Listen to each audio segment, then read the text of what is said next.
నమస్తే. నేను మీ అశ్విని కుమార్. ప్రపంచంలో ఉన్న ఇరానీయులందరూ కూడా అయతుల్లా ఖమేనీ మృతి పట్ల హర్షం వ్యక్తం చేస్తూ సంబరాలు జరుపుకుంటున్నారు. ముఖ్యంగా Canada, Britain, Germany, Australia, France, Switzerland ఇలాంటి దేశాల్లో ఇరానీయులందరూ కూడా హర్షాతి వ్యక్తం చేస్తుంటే, భారతదేశంలో ఉన్న కొంతమంది ముస్లిమ్స్ అట్లాగే లెఫ్టిస్టులు మాత్రం ఎందుకు వీళ్ళంతా వీళ్ళకి మౌనం అంటే సంతాప సభలు లేకపోతే నిరసనలు ప్రదర్శిస్తున్నారు? వీళ్ళకి తెలియదా ఖమేనీ భారతదేశం ఈ ఆర్టికల్ 370 అట్లాగే సిఏఏ ఢిల్లీ రైట్స్ వచ్చినప్పుడు ఎట్లా ప్రవర్తించాడు, ఏమని స్టేట్మెంట్స్ ఇచ్చాడు? ముఖ్యంగా ఈ ఆర్టికల్ 317 అపోజ్ చేశాడు. సిటిజన్షిప్ అమెండ్మెంట్ యాక్ట్ని, ఢిల్లీ రైట్స్ని అయితే ముస్లింల మీద, ఇస్లాం మీద దాడంటూ వర్ణించాడు. ఇరాన్ ఎప్పుడూ కూడా పాకిస్తాన్ని సపోర్ట్ చేస్తూ వచ్చేది భారతదేశానికి వ్యతిరేకంగా.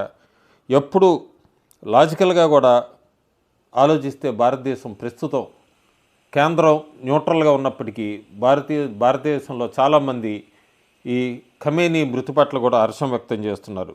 ఇరాను వీళ్ళందరూ కూడా most of the Muslim countries, ఎక్కువగా ఉన్న ముస్లిం దేశాలందరూ కూడా ఈ ఇరాన్కి ఎగెనెస్ట్గా నిలబడుతున్నారు ఈరోజు. కానీ కాంగ్రెస్ పార్టీ మల్లికార్జున్ ఖర్గే ట్వీటు, సంతాపం, ఇరాను అన్యాయం జరిగిపోతుందంటూ దాన్ని మళ్ళీ రాహుల్ గాంధీ రీపోస్ట్ చేయటం, అన్ని నిజాలు తెలియాల్సిన అవసరం ఉంది. ఎందుకంటే ఇదే కాంగ్రెస్ పార్టీ అధికారంలో ఉన్నప్పుడు ఇరాన్కి వ్యతిరేకంగా ఓటు వేసింది ఐఏఈఏలో 3 సార్లు, 2005లో, 2006లో, 2009లో.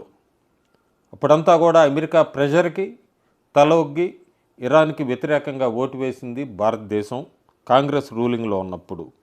ఇప్పుడు కాంగ్రెస్ ఏమో సడన్గా ప్రేమ పుట్టుకొచ్చింది కాంగ్రెస్ పార్టీకి ఇరాన్ మీద.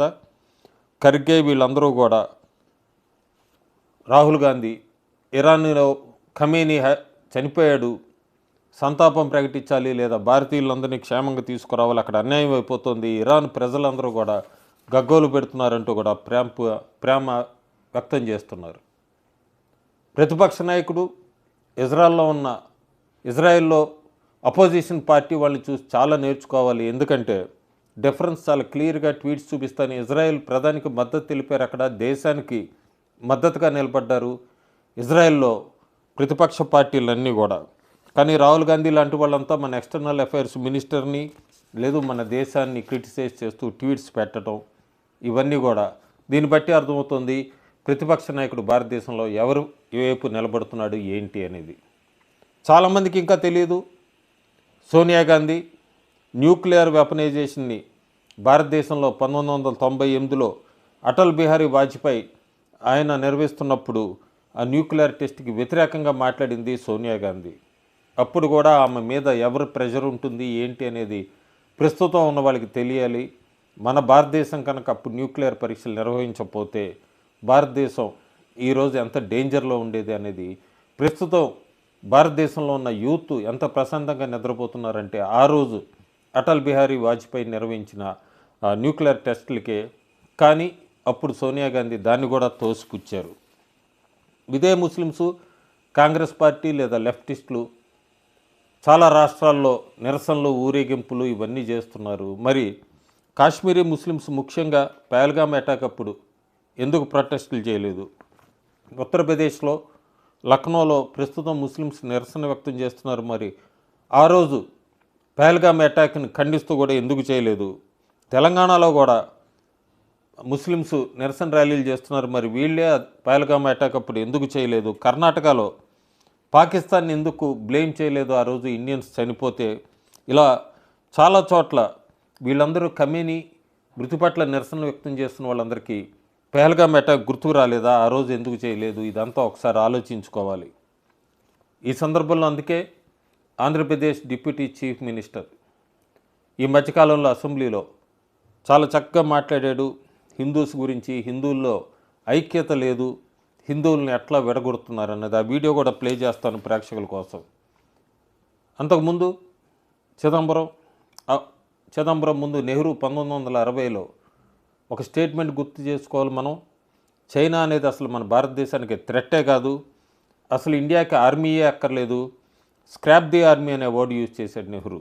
చిదంబరం 1990లో సేమ్ టు సేమ్ చైనా మనకి అసలు థ్రెట్ కాదు, అసలు ఇండియాకి న్యూక్లియర్ వెపన్సే అక్కర్లేదు అంటూ ఆయన కూడా ట్రీట్ చేశాడు.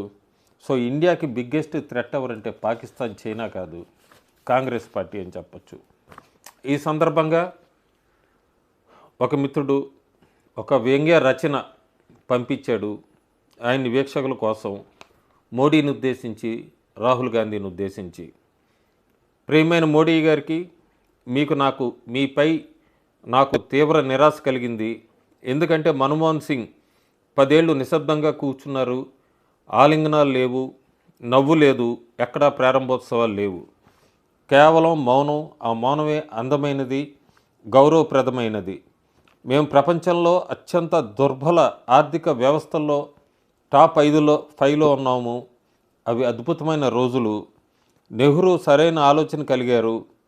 అనుబంధం లేకుండా ఎవరితోనూ మాట్లాడకూడదు, ఏమీ నిర్మించకూడదు, బ్రిటన్ని వేడుకోవాలి, అమెరికాని అడుక్కోవాలి.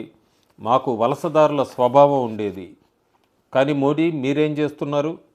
ఇజ్రాయెల్కి వెళ్ళారు, నేతన్యాహుని ఆలింగనం చేసుకున్నారు, వాణిజ్య ఒప్పందాలు కుదుర్చుకున్నారు.